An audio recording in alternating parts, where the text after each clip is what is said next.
शेतकरी मित्रांनो नमस्कार. आपल्या केळी पीक असेल किंवा डाळिंब असेल किंवा तरकारीमध्ये खरबूज असेल, कलंगड असेल, दोडका असेल, कारला असेल, ह्या प्लॉटची जर लागणी झालेली असते तर तुम्ही पहिली ड्रेंचिंग काय काय देऊ शकता, जेणेकरून जी मुळीवरची बुरशी असेल किंवा जमिनीतली बुरशी असेल ती पण जाईल आणि आपली मुळी पण चालू होईल.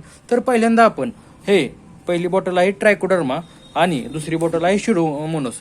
हे ऑर्गॅनिक बुरशीनाशक आहे आणि ह्याच्यासोबत आणखीन तुम्ही काय काय सोडू शकता. तर ह्याच्यासोबत आणखीन झायटोनिकियम हे मायक्रोरायझा बायो फर्टिलायझर आहे, किंवा तुम्ही झायटोनिकच्या जागी हे मायक्रोजन पाहू शकता. हे सुद्धा मायक्रोरायझर आहे, हे सुद्धा एकदम बेस्ट आहे. हे अर्धा किलो मध्ये येतो, हे सुद्धा तुम्ही सोडू शकता.